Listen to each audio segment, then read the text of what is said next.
मिथुन राशि 2026 वार्षिक राशिफल में आपका स्वागत है।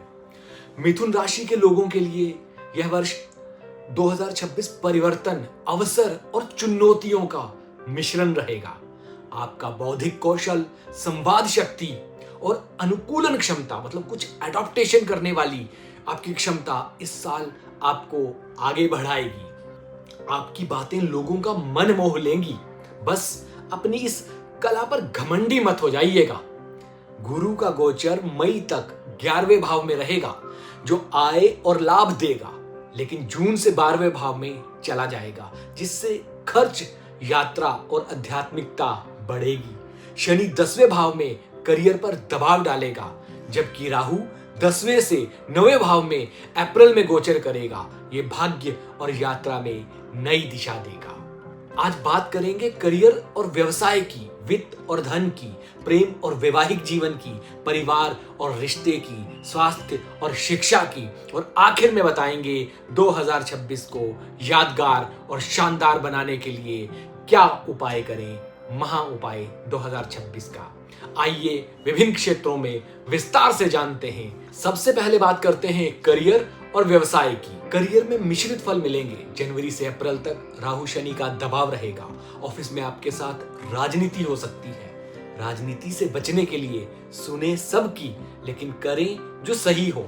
बॉस से तनाव या ट्रांसफर के भी योग हैं, लेकिन मई तक गुरु 11वें घर में होने से नेटवर्किंग से लाभ होगा। नई जॉब ऑफर या प्रोजेक्ट मिल सकता है। जून के बाद गुरु 12वें में चले जाएंगे। विदेशी कंपनी, रिमोट वर्क या ट्रैवल से जुड़े कार्यों में सफलता मिलेगी। मीडिया, कम्युनिकेशन, टेक्नोलॉजी, लेखन, मार्केटिंग वालों को बड़ा ब्रेक मिल सकता है। व्यवसायियों को पार्टनरशिप में सावधानी बरतनी होगी। धोखे का खतरा है। सितंबर, अक्टूबर में प्रमोशन या कोई नई शुरुआत के योग हैं। साल के अंत में स्थिरता आएगी, लेकिन धैर्य और ईमानदारी जरूरी है। अब बात करते हैं वित्त और धन की। आर्थिक स्थिति मजबूत लेकिन खर्चीली रहेगी। मई तक आय के सोर्सेज बढ़ेंगे। बोनस, कमीशन, पुराना कर वापसी हो जाएगा, लेकिन जून से उल्टी गंगा बहने लगेगी। खर्च बढ़ेंगे। यात्रा, मेडिकल, कानूनी या विदेशी निवेश पर खर्च होगा। शेयर बाजार में सट्टा लगाने से भी बचें। अगर लगाना ही है तो सलाहकार से विचार विमर्श जरूर करें। जुलाई अगस्त में अचानक खर्च बढ़ जाएगा। अपने आप चलती गाड़ी खराब हो जाएगी या घर में कोई बीमार पड़ जाएगा। बैठे बिठाए खर्चे पैदा हो जाएंगे। समझ ही नहीं आएगी ये खर्चे आ कहां से रहे। कोई ना कोई समस्या, कोई ना कोई खर्चा अपने आप ही आ जाएगा। लेकिन नवंबर दिसंबर में बचत बढ़ेगी।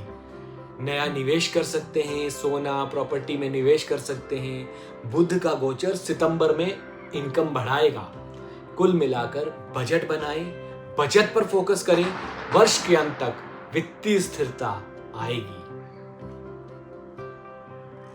अब बात करते हैं प्रेम और वैवाहिक जीवन की। लव लाइफ रोमांचक, लेकिन स्टेबिलिटी नहीं होगी। सोना बाबू से काम नहीं चलेगा। समय देना पड़ेगा अपने साथी को। ऑफिस ट्रिप या सोशल सर्कल से सिंगल्स को मिंगल होने का चांस मिलेगा। जनवरी मार्च में नया प्यार मिल सकता है, लेकिन मई जून में ब्रेकअप या गलतफहमी का खतरा है। शुक्र का गोचर अगस्त में रोमांस बढ़ाएगा। जीवन साथी का स्वास्थ्य या करियर, तनाव, रिश्ते पर असर डालेगा। सितंबर के बाद समझ बढ़ेगी। साथ में ट्रिप प्लान करें जीवन साथी के। पुराने रिश्ते टूट सकते हैं, लेकिन जो बचेगा वह मजबूत होगा। धैर्य रखें और खुलकर बात करें। और हाँ, आपका प्रेमी या पति या पत्नी किसी दूसरे से बात करते हैं तो जलना नहीं है। जलन से बचें। साथी पर भरोसा करें, सब सही करेगा, वरना अपना दिल ही जलाएंगे। सिर्फ गलत फहमी पालने से आप ही पछताएंगे। अब बात परिवार और रिश्ते की। पारिवारिक जीवन मध्यम रहेगा। भाई बहनों से सहयोग मिलेगा, लेकिन जनवरी मार्च में पिता का स्वास्थ्य का खास ध्यान रखें। माता से भावनात्मक जुड़ाव बढ़ेगा। अप्रैल में संपत्ति विवाद सुलझ सकता है। जून के बाद विदेश यात्रा या रिश्तेदारों से मिलन होगा। बच्चों की पढ़ाई अच्छी, लेकिन उनकी जिद पर नियंत्रण जरूर रखें। अगस्त में विभाग या संतान से जुड़ी खुशखबरी संभव है। साल के अंत में परिवार एकजुट रहेगा। छोटे मोटे विवाद होंगे, लेकिन संवाद से सुलझ जाएंगे। अब बात स्वास्थ्य की। स्वास्थ्य ठीक ठाक रहेगा। मानसिक तनाव, नींद की कमी, चिंता रहेगी, खासकर जून जुलाई में। पेट, फेफड़े, त्वचा संबंधी समस्या हो सकती है। बुध का कमजोर गोचर सितंबर में सिरदर्द या घबराहट ला सकता है। योग, ध्यान, प्राणायाम बहुत जरूरी है। शराब, धूम्रपान से दूर रहें। नवंबर में पुरानी बीमारी उभर सकती है। नियमित चेकअप करवाएं। दिसंबर में सब सुधर जाएगा।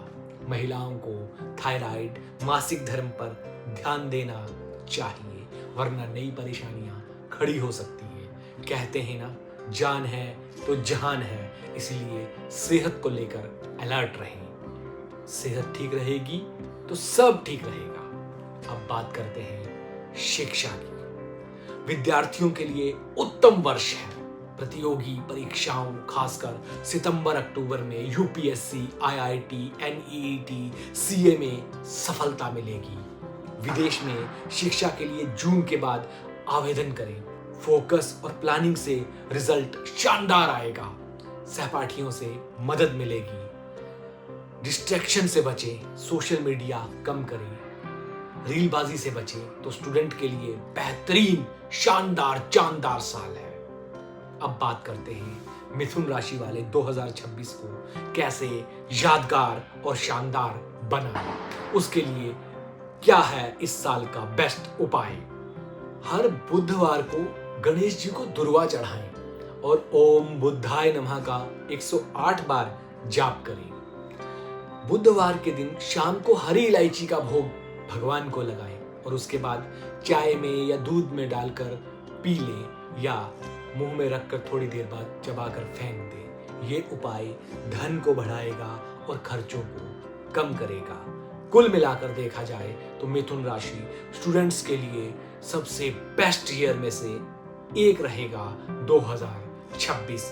बाकी सबके लिए भी अच्छा है। जैसे मैंने समझाया है, पति पत्नी में संवाद की कमी ना हो तो ये साल आपके लिए बेहतर है। रिश्ते बांध के रखिए तो ये साल आपके लिए बेहतर है। खर्चे कंट्रोल करके रखिए, उनका बजट बनाकर चलिए तो ये साल आपके लिए बेहतर है। ये साल बेहतर है, बस बेहतर प्लानिंग की आवश्यकता है। आपकी जितनी अच्छी प्लानिंग होगी उतना बेहतर ये साल होगा।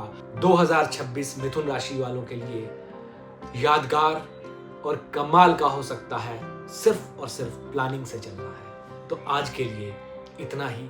फिर मिलेंगे अगली राशि कर्क के साथ, लेकिन उससे पहले आपसे एक रिक्वेस्ट, अगर आपने हमारा चैनल सब्सक्राइब नहीं किया है, मूड आए तो शेयर कर दीजिए। चैनल सब्सक्राइब नहीं किया है तो कर दीजिए। बहुत बहुत धन्यवाद।